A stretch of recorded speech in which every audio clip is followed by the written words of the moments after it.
Hello everyone, my name is Jeff, and this is the Fire Force Episode 2 review.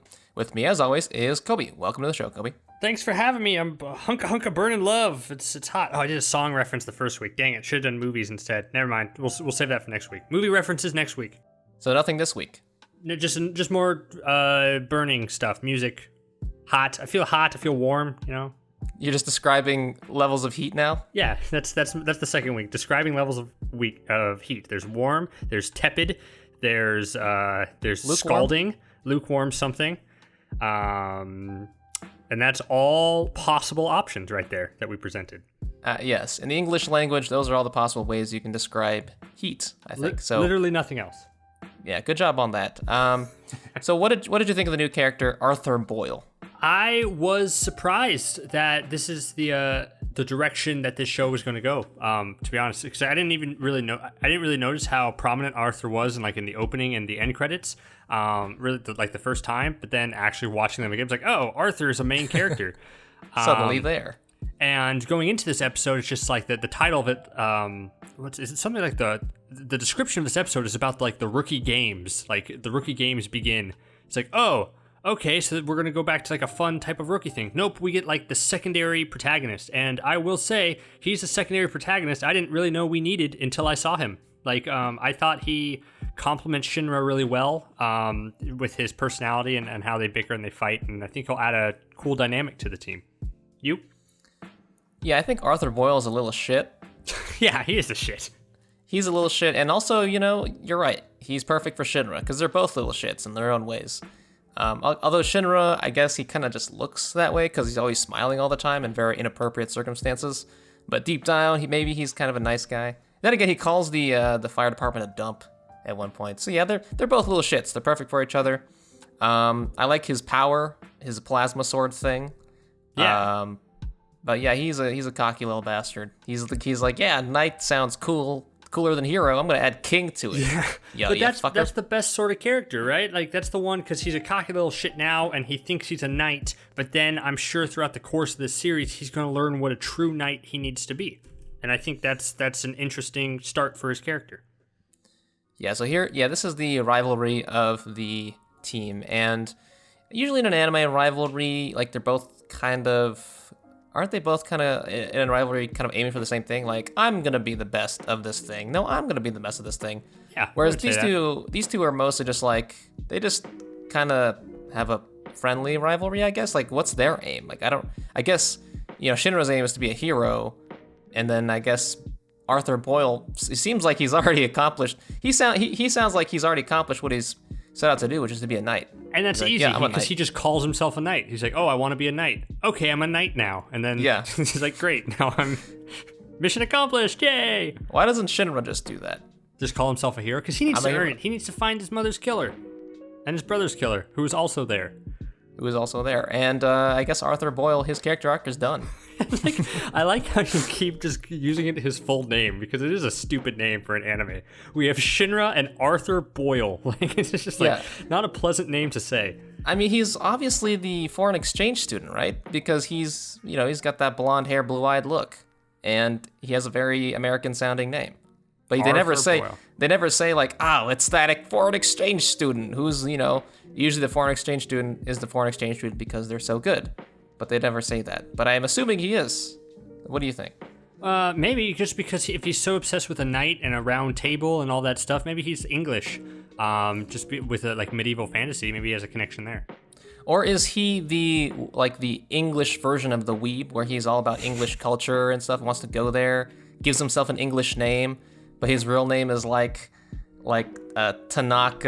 Yuzuki or something like that. He just wanted to give himself a more English-sounding name. So, I mean, I guess they gave him King Arthur, right? I mean, he named himself after the most legendary king and knight of all time. Basically. So it's lucky his name is Arthur. I did not even make that connection until right now. When I heard his name, all I thought first of, it's like that aardvark. That's funny. It's like the aardvark. That was the first thing you thought of? That's the first thing when I heard Arthur Boyle, and then I think of Peter Boyle, who was the dad on Everybody Loves Raymond. So in my head, I was thinking the aardvark and the dad from Everybody Loves Raymond, and it just took till this moment to think, oh, Arthur, knight. That makes sense. And I also did not make that connection until you said it. Wow, we shouldn't be reviewing shows. Yeah, we're not in the right show, are we? The first thing I thought of was Conan Doyle, the guy who wrote the Sherlock Holmes series. Yeah.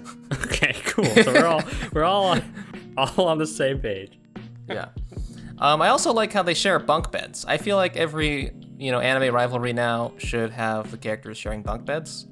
Yeah, and because it makes sense too, because we know that their castle that they live in is super small and cramped, so they can't afford to stretch out anywhere. Yes, they have to relegate all the rookies into a single bunk bed. But I just like that little, I don't know if you've had this, but when you have like a little sleepover, you're just talking with your bros. Late at night, you just start talking about shit. Yeah. And I feel like these two are going to get closer together just by sharing this bunk bed. Yeah, I think so too. And just the way that they talk is just total kid stuff. And how they bicker and they argue with each other like, King, Night King. Or I'm a knight, Night King. Now you're just doing that on purpose. Yeah, they're a real comedic duo. The next thing I wanted to talk about was that awesome fight scene with Maki. First of all, I guess so Maki can create living beings or something with her fire. I think so, yeah. As long as she has a fire starter, she can create some type of sentient thing. Yeah, so she's able to create literal life forms, which the lieutenant, Takahisa, just is very keen on just killing them. Straight up. These aren't living beings. You can't play with fire, boom, you're dead. Yeah. Which hints at a very tragic backstory for the lieutenant. That was my read about that, which I'm just excited to know about. This episode did exactly what a second episode should do: flesh out the supporting cast. Like, we'll start with Maki just because we were talking about Maki, but Maki came out of this. I was like, oh, she shot up as we had the discussion last week. Maki or the nun, Iris, who'd I like more? And this one's like, man, Maki's pretty awesome. Like, I liked her a lot after this episode. After that fight scene was really rad. Yeah, Maki's got to be the best girl at this point. I mean, Iris hasn't done it. Like, I feel like maybe we'll see Iris do something cool, but she seems like very much she's there for the prayers and stuff, and it's not obvious if that actually does anything for the moment. Who knows? I'm sure we'll see something cool from her. But yeah, Maki's just fucking badass. Yeah, she is. And that was such a cool. It's like, if he's the knight and he's the hero, that makes her the witch. And it's like, That was so cool. Yeah, and I guess it also establishes that just because I'm sure everyone thinks, third generation, better than second generation because, you can actually make your own fire, but this kind of establishes that just because you're third generation, a second generation with more experience can whoop your ass. And it also made me think, I feel like second generation is basically just a hard counter to the third generation because she can manipulate fire. Mm-hmm. She could just straight up turn off Shinra's fire jet feet, and then he would die. So, I don't know, I just feel like second generation has the distinct advantage over a third generation type. Yeah. And if you just train hard, and it showed that like the third generation has a downside. It's like they're actually probably the weakest because they over rely on their powers so much that they don't really need to train or focus on them. But that makes the second class generation, or even the first class generation, like the captain, much more adept at handling situations because they've actually worked hard to gain the skills to be there. That's right. And I guess that just wraps up the first half of the episode. Badass fight scene, Arthur Boyle, and then the second half is the actual firefighting scene, which is a different flavor than the first one. The first one was, we were laughing about it because it was like, yeah, die in hell now. And then suddenly it's like, R.I.P. Yeah. Whereas this one is more of like a proper, kind of like an exorcism, sort of. Right. Or like a mercy killing, because it seems like not all Infernals have to be these rampaging creatures of destruction. Potentially an Infernal can... I guess what I read it as was like that dad that turned to an Infernal was able to suppress the fire and sort of control it and basically just keep the fire around himself. Mm-hmm. And that's why he was just kind of sitting there peacefully. And then they just kind of, executed him right on the spot with no hassle at all. Yeah, and I like that. Yeah, I love it when a show. I love it when there's first episode of a show. I'm complaining about something that doesn't seem right. And last week we were laughing about the fact that it's action-packed, punch a hole through a demon, and then you apologizing to the manager owner for his wife, like, thank you, my wife's now at peace now. Like, we were laughing about how silly that was. But then this episode specifically broke that down. It's just like people think that we're doing something. They do think we're doing something peaceful here, that we're letting them go, and it's hard to and that's the core of what we're doing. We're releasing them, but it's they don't know the true horrors of kind of what we're doing. Sometimes we have to fight. Sometimes it's not peaceful. Sometimes it's not like that. Which is just something I was just like, oh, okay, I dig that. Thank you, show. Yeah, and a lot of it is, too, respect for the survivors, and how the captain was all like, don't show your weapons in public, because there are those in the Fire Force that look forward to killing crazy demon fire things. Ooh, laying a plot seed for later, it sounds like. Yeah. But he says, like, it's not really about that. It's about being there for the survivors, making sure that there's that they know that what you're doing is basically laying their soul to rest, and that barely makes them the Fire Force. It definitely gives them that heroic feeling. Like, I just feel like now I'm on board with, okay, the Fire Force really are the good guys. Mm-hmm. And then there is that scene though where the captain talks to the rookies and he's like, do you know what's really going on when we do this shit? And then it kind of, pans out and we don't hear him say anything. And the rookies are like, oh, wow. So what was it? What did he say? Is it something we already know, or is it like an actual mystery? I thought it was more of that. It was just more like, what we're really doing here? I thought their shock was more like, we're not just like fighting them. It's like, no, we're letting them be at peace. When he said like, that's what it's about. I think after he stabbed them, it's like, oh, I feel pain. I feel hurt. And it's like, good. You're supposed to feel that way. Never let that go, or else you're on the psychopath. It's like, we're doing something incredibly painful. We're doing something hard. We're not heroes. We're not knights. We're doing a service here that takes its toll on people. So you guys need to act like it. Okay, so you don't think it's some lore secret that we are? It's not like the basement in Attack on Titan. No, I don't. Do you think it is? Do you think it's some secret that it's like we're actually, I don't know, working for the? No, of course but that's an extreme example. We're actually working for the fire, and they go, oh. But do you think it's something that will be revealed at a later episode? No, I think you're right. I thought maybe potentially it was, but I think you have the right idea of it. I think the only reason they did that was just to sort of skip ahead, because I guess the viewers should already kind of know about it. Although then again, animes tend to treat viewers as kind of stupid. Because, like, oh, yeah, very, very often they will just explain things that are that seem incredibly obvious. Like in this episode, there's at least two examples. There's one example I can think of right off the bat where they explain the sword thing, where they're like, yes, your sword, it's made of plasma, and it comes out of, you're able to wield it because you're third generation, and it comes out of your hilt thing. Yeah, audience exposition extreme.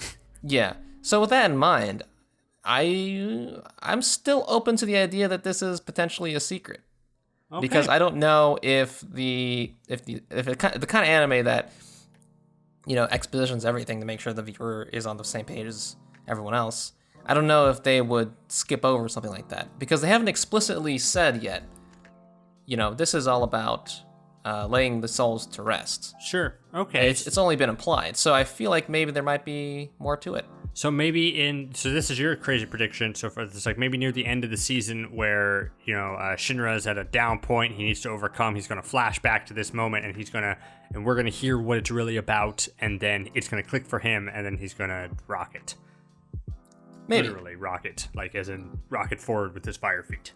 Like a rocket ship. Exactly. No, but yeah, I guess so. That's my crazy theory. I think both are likely. You're saying that they basically skip that for time's sake because the viewer should already know this. I'm saying the anime doesn't have much faith in the viewers, and so this is probably a secret. Okay, we shall see. Then we shall see. After the fire thing, it's not just a simple fight and fire. We get introduced to a villain, someone who's using gunpowder to control fire. What up with that guy? Joker? Is that his name? Is his name Joker?